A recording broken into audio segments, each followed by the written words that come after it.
Welcome back to my channel. ಹೊಸದಾಗಿ channel ನೋಡ್ತಾ ಇದ್ದರೆ ಸಬ್ಸ್ಕ್ರೈಬ್ ಮಾಡಿಕೊಂಡು ಸಪೋರ್ಟ್ ಮಾಡಿ.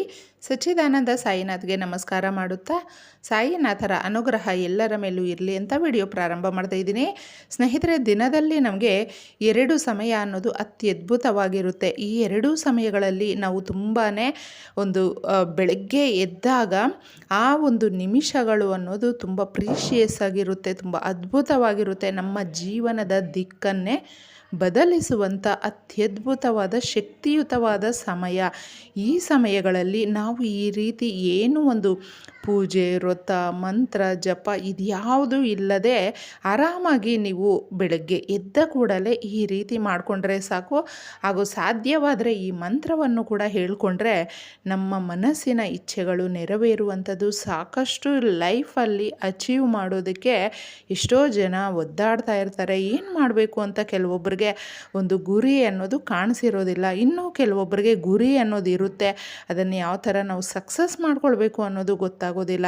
ನಾವು ಎಷ್ಟೇ ಹಾರ್ಡ್ ವರ್ಕ್ ಮಾಡಿದ್ರೂ ಅದರ ಜೊತೆ ದೇವರ ಆಶೀರ್ವಾದ ಅನ್ನೋದು, ಲಕ್ ಅನ್ನೋದು ಎರಡೂ ಕೂಡಿದಾಗ ಮಾತ್ರ ಬೇಗನೆ ಸಕ್ಸಸ್ಸನ್ನು ತಂದುಕೊಡುತ್ತೆ. ಇಲ್ಲಾಂದರೆ ಲೈಫಲ್ಲಿ ಯಾವ ಸಮಯಕ್ಕೆ ಏನು ಮಾಡಬೇಕು ಅನ್ನೋದು ನಮಗೆ ಒಂದು ಕ್ಲಾರಿಟಿನೇ ಇರೋದಿಲ್ಲ. ಯಾವ್ಯಾವ ಸಮಯದಲ್ಲಿ ಏನು ಮಾಡಿದ್ರೆ ಮಾತ್ರ ನಾವು ಜೀವನದಲ್ಲಿ ಚೆನ್ನಾಗಿರ್ತೀವಿ ಅನ್ನೋದ್ರ ಬಗ್ಗೆ ಕೂಡ ನಾವು ತುಂಬ ಚೆನ್ನಾಗಿ ಅರ್ಥ ಮಾಡ್ಕೊಂಡಿರಬೇಕು. ಸುಮ್ಮನೆ ಏನೋ ಹಾರ್ಡ್ ವರ್ಕ್ ಮಾಡ್ತಾ ಇದ್ದೀವಿ, ಕಷ್ಟಪಡ್ತಾ ಇದ್ದೀವಿ ಅಂತ ಯಾವಾಗಲೂ ತುಂಬ ಜನ ತುಂಬ ಕಷ್ಟಪಡ್ತಾ ಇರ್ತಾರೆ, ಕಣ್ಣೀರಾಗ್ತಾ ಇರ್ತಾರೆ. ಆದರೆ ಈ ಸಮಯಗಳಲ್ಲಿ ನಮಗೆ ನಮ್ಮ ಯಶಸ್ಸನ್ನು ತಂದುಕೊಡುವಂಥ, ನಿರ್ಧಾರ ಮಾಡುವಂಥ ಒಂದು ಅತ್ಯದ್ಭುತವಾದ ಸಮಯ ಅಂತ ಹೇಳಬಹುದು. ಯಾಕೆ ಈ ಸಮಯ ಅಷ್ಟು ಪ್ರೀಶಿಯಸ್ಸು ಅಂದರೆ, ಅಶ್ವಿನಿ ದೇವತೆಗಳು ಓಡಾಡುವಂಥ ಸಮಯ. ತಥಾಸ್ತು ದೇವತೆಗಳು ಅಂತ ಮತ್ತೊಂದು ಹೆಸರಿನಿಂದ ಕೂಡ ಆ ದೇವತೆಗಳನ್ನು ಕರಿತೀವಿ. ನಾವು ಆ ಸಮಯಗಳಲ್ಲಿ ಏನು ಮಾಡದೇ ಇದ್ದರೂ ಕೂಡ ಅದಕ್ಕೋಸ್ಕರನೇ ಯಾವುದೇ ಒಂದು ಪೂಜೆ ಮಾಡಬೇಕು ಅಂದರೂ ಅಥವಾ ನಾವು ಪಾಸಿಟಿವ್ ಆಗಿ ಅಂದ್ಕೊಳ್ಬೇಕು ಅಂದರೆ, ನಮ್ಮ ಲೈಫಲ್ಲಿ ಏನಾದರೂ ಗೊತ್ತು ಗುರಿ ಇಟ್ಕೊಂಡು ಮುಂದೆ ಸಾಗಬೇಕು, ಈ ಸಮಯದಲ್ಲೇ ನಾವು ಅದನ್ನು ನಿರ್ಧಾರ ಮಾಡುವಂಥದ್ದು ಅಂತ ಎಷ್ಟೋ ಜನ ಗೊತ್ತಿರುತ್ತೆ ಅವ್ರಿಗೆ, ಅವರು ಫಾಲೋ ಮಾಡ್ತಾ ಇರ್ತಾರೆ. ಬ್ರಾಹ್ಮಿ ಮುಹೂರ್ತ ಹಾಗೂ ಸಂಧ್ಯಾಕಾಲ ಅನ್ನೋದು ಯಾವಾಗಲೂ ನಾವು ಯಾಕೆ ಹೇಳ್ತೀವಿ? ಸೂರ್ಯ ಉದಯಿಸುವ 24 ನಿಮಿಷದ ಹಿಂದೆ ಹಾಗೂ ಸೂರ್ಯ ಅಸ್ತಮಿಸುವ 24 ನಿಮಿಷ ಮುಂಚೆ ಎಷ್ಟು ಪ್ರೀಶಿಯಸ್ ಇರುತ್ತೆ. ಆ ಸಮಯಗಳಲ್ಲಿ ಸದಾಕಾಲ ನಾವಿನ್ನೇನು ಖರ್ಚು ಮಾಡೋದಿಲ್ಲ, ಎಂಥದೂ ಇಲ್ಲ. ಈ ಒಂದು ಮಾತನ್ನು ಹೇಳ್ಕೊಳ್ತಾ ಇದ್ದರೆ ಸಾಕು. ಅಂದರೆ ನಮ್ಗೆ ಏನು ಬೇಕು, ಏನು ಬೇಡ ಅನ್ನೋದು ಗೊತ್ತಿರುತ್ತಲ್ವ. ಈ ಸಮಯಕ್ಕೆ ನೀವು ಆರಾಮಾಗಿ ಒಂದು 5 ನಿಮಿಷ ನಿಮಗಾಗಿ ಸಮಯವನ್ನು ಮಾಡಿಕೊಂಡು ಕೂತ್ಕೊಂಡಿರ್ತೀರೋ, ಟಿ ವಿ ನೋಡ್ತಾ ಇರ್ತೀರೋ, ಮೊಬೈಲ್ ನೋಡ್ತಾ ಇರ್ತೀರೋ, ಕೆಲಸ ಮಾಡ್ತಾ ಇರ್ತೀರೋ, ಏನೋ ಒಂದು ಮಾಡ್ತಾ ಇರ್ತೀರ. ಆ ಸಮಯಗಳಲ್ಲಿ ನೀವು ಸದಾಕಾಲ ನಿಮ್ಗೆ ಏನು ಬೇಕು ನೋಡಿ ಅದನ್ನು ಮನಸ್ಸಲ್ಲಿ ಅಂದುಕೊಳ್ತಾ, ಈ ಕಾರ್ಯ ನಮಗೆ ನಡಿಬೇಕು, ಈ ರೀತಿ ನಮಗೆ ಆಗಲೇಬೇಕು ಅಂತ ನಾವು ಅದಕ್ಕೆ ಎಷ್ಟೋ ಎಫರ್ಟ್ ಹಾಕ್ತಾ ಇರ್ತೀವಿ. ನಮ್ಮ ಡೆಡಿಕೇಶನ್ ಇರುತ್ತೆ. ಅದು ಇದ್ದರೆ ಬರೀ ಸಾಲದು, ಅದರ ಜೊತೆ ನಮಗೆ ದೇವರ ಆಶೀರ್ವಾದ ಕೂಡ ಬೇಕು. ಎಷ್ಟೋ ಜನಕ್ಕೆ ಇಷ್ಟು ಕಷ್ಟಪಡೋದಕ್ಕೆ ನಮ್ಗೆ ಆಗೋದಿಲ್ಲ ಅಂತಂದ್ಬಿಟ್ಟು ಕೂಡ ಕೆಲವೊಬ್ಬರು ಇರ್ತಾರೆ. ಆದರೆ ಅವರ ಅದೃಷ್ಟ ಅನ್ನೋದು ಚೆನ್ನಾಗಿರುತ್ತೆ. ಹಾರ್ಡ್ ವರ್ಕ್ ಮಾಡ್ದೇ ತುಂಬ ಲಕ್ ಅಂತ ಹೇಳಬಹುದು, ಅವ್ರಿಗೆ ಕೂಡಿ ಬಂದಿರುತ್ತೆ. ಆದರೆ ನಾವು ಯಾವತ್ತೂ ಅಷ್ಟೇ ಹಾರ್ಡ್ ವರ್ಕನ್ನು ಬಿಟ್ಟು ಲಕ್ಕನ್ನು ಕಾದ್ಕೊಂಡು ಕೂತ್ಕೊಳ್ಬಾರ್ದು. ಹಾರ್ಡ್ ವರ್ಕ್ ಜೊತೆ ನಮಗೆ ಲಕ್ ಅನ್ನೋದು ಬರಬೇಕು. ಇದನ್ನು ನೀವು ಪ್ರಯತ್ನಿಸಿ ಸ್ನೇಹಿತರೆ. ಈ ಸಮಯಗಳಲ್ಲೇ ನಾವು ಏನೇ ಅಂದ್ಕೊಂಡ್ರೂ ಕೂಡ ಅದಕ್ಕೆ ಆ ಸಮಯ ಅನ್ನೋದು ತುಂಬಾ ಒಳ್ಳೆಯದು, ಅದ್ಭುತವಾಗಿರುತ್ತೆ, ಶಕ್ತಿದಾಯಕವಾಗಿರುತ್ತೆ. ನೀವು ಯಾವಾಗಲೂ ಸಕಾರಾತ್ಮಕವಾಗಿ ಯೋಚನೆ ಮಾಡಿ.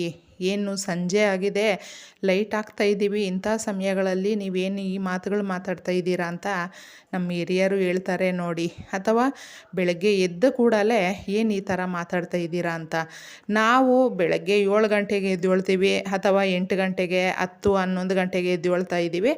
ಆ ಸಮಯಗಳಲ್ಲಿ ನಾವು ಮಾಡ್ಕೊಳ್ಬಹುದಾ ಅನ್ನೋದು ತುಂಬ ಜನಕ್ಕಿರುತ್ತೆ. ದಯವಿಟ್ಟು ಆ ಸಮಯಗಳು ಅನ್ನೋದು ನಮ್ಮ ಲೈಫಲ್ಲಿ ನಿರ್ಧಾರ ಮಾಡೋದಿಲ್ಲ.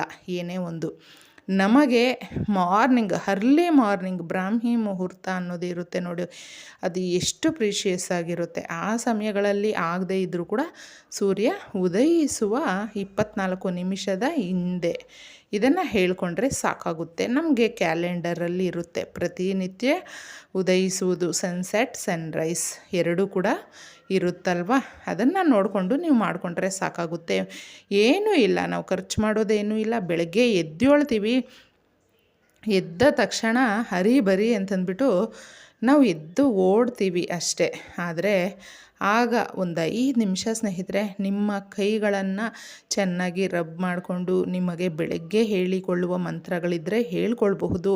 ಏಕೆಂದರೆ ಮನುಷ್ಯನಿಗೆ ಒಂದು ದೇಹದಲ್ಲಿ 7 ಚಕ್ರಾಸ್ ಇರುತ್ತೆ. ಆ 7 ಚಕ್ರಗಳು ಕೂಡ ಸರಿಯಾದ ವಿಧಾನದಲ್ಲೇ ನಮಗೆ ಆ್ಯಕ್ಟಿವ್ ಆಗಿದ್ದಾಗ ಮಾತ್ರ ನಾವು ಎಲ್ಲ ರೀತಿಯಲ್ಲೂ ಕೂಡ ಒಳ್ಳೆಯದು ಮಾಡೋದಕ್ಕೆ, ಅಚೀವ್ ಮಾಡೋದಕ್ಕೆ ಹಾಗೂ ನಮ್ಮ ಕಷ್ಟಗಳನ್ನು ನಿವಾರಣೆ ಮಾಡಿಕೊಳ್ಳೋದಕ್ಕೆ ಸಹಾಯವಾಗುತ್ತೆ.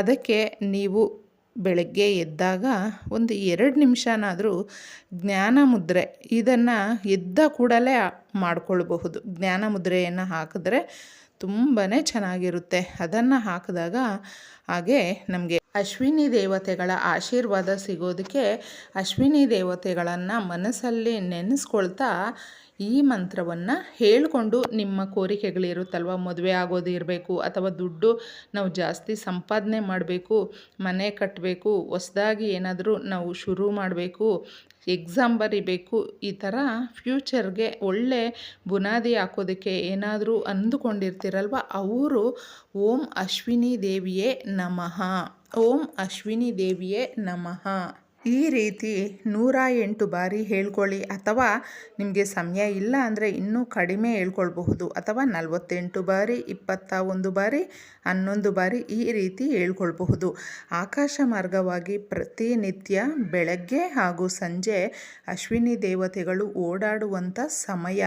ಅದಕ್ಕೋಸ್ಕರ ನಾವು ಏನು ಅಂದುಕೊಳ್ತೀವಿ, ನಮಗೆ ನಮ್ಮ ಮನಸ್ಸಲ್ಲಿ ಏನಿರುತ್ತೆ ಕೋರಿಕೆಗಳು, ಆಸೆಗಳು, ಇಚ್ಛೆಗಳು ಎಲ್ಲವನ್ನು ನೆರವೇರಿಸ್ಕೊಡುವಂಥದ್ದು. ಯಾವುದು ಕೂಡ ಅಷ್ಟೇ ನಮಗೆ ಆ ಒಂದು ಡೆಡಿಕೇಶನ್ ಅನ್ನೋದು ಇದ್ದಾಗ ದೇವತೆಗಳು ಆಶೀರ್ವಾದ ಮಾಡುವಂಥದ್ದು. ಇನ್ನು ಎಕ್ಸ್ಪೆಷಲಿ ಆರೋಗ್ಯ ಸಮಸ್ಯೆಗಳು ಜಾಸ್ತಿ ಇರುತ್ತೆ ನೋಡಿ, ಅಂತಹವರು ಇಂತಹ ಸಮಯಗಳಲ್ಲಿ, ಈ 2 ಸಮಯಗಳಲ್ಲಿ ಈ ಮಂತ್ರವನ್ನು ಹೇಳ್ಕೊಳ್ಳಿ. ಅಥವಾ ನಿಮಗೆ ಈ ಮಂತ್ರ ನೆನಪಾಗಲಿಲ್ಲ ಅಂದರೆ ಏನೂ ಪರವಾಗಿಲ್ಲ, ನಿಮ್ಮ ಮನಸ್ಸಲ್ಲಿ ಏನಿರುತ್ತೆ ನೋಡಿ, ನಮಗೆ ಎಲ್ಲ ರೀತಿಯಲ್ಲೂ ಆರೋಗ್ಯ, ಆಯುಸ್ಸು, ಐಶ್ವರ್ಯ ಎಲ್ಲವನ್ನು ಕೊಟ್ಟು ದೇವತೆಗಳನ್ನು ಈ ರೀತಿ ನೀವು ಅಶ್ವಿನಿ ದೇವತೆಗಳನ್ನು ಕೇಳ್ಕೊಳ್ಳಿ. ತಥಾಸ್ತು ದೇವತೆಗಳು, ಅದಕ್ಕೋಸ್ಕರನೇ ಅವರು ನಾವು ಪಾಸಿಟಿವ್ ಆಗಿ ಥಿಂಕ್ ಮಾಡಿದಾಗಲೂ ಕೂಡ ತಥಾಸ್ತು ಅಂತಾರೆ, ನೆಗೆಟಿವ್ ಆಗಿ ಥಿಂಕ್ ಮಾಡಿದ್ರೂ ಕೂಡ ತಥಾಸ್ತು ಅಂತಾರೆ. ಅದಕ್ಕೆ ಸಾಕಷ್ಟು ನಿಮಗೆ ಒಳ್ಳೆ ಮನಸ್ಸಿನಿಂದ ನಿಮ್ಮ ಕೋರಿಕೆಗಳನ್ನು ಈ ರೀತಿ ಯಾವಾಗಲೂ ಪ್ರತಿನಿತ್ಯ ಹೇಳ್ಕೊಳ್ಳಿ. ಯಾಕಂದರೆ ನಮಗಾಗಿ ನಾವು ಸಮಯವನ್ನು ಇಟ್ಕೊಳ್ಳೋದ್ರಲ್ಲಿ ತಪ್ಪಿಲ್ಲ. ಯಾವಾಗಲೂ ಬೇರೆಯವ್ರಿಗಾಗಿ ನಾವು ಸಮಯವನ್ನು ತುಂಬಾ ಮೀಸಲಿಟ್ಟಿರ್ತೀವಿ. ಅಂಥ ಸಂದರ್ಭಗಳಲ್ಲಿ ನಿಮಗಾಗಿ ನೀವು ಈ ಸಮಯವನ್ನು ಸ್ವಲ್ಪ ಇಟ್ಕೊಳ್ಳಿ. ಎಲ್ರಿಗೂ ಒಳ್ಳೆಯದಾಗಲಿ. ಧನ್ಯವಾದಗಳು.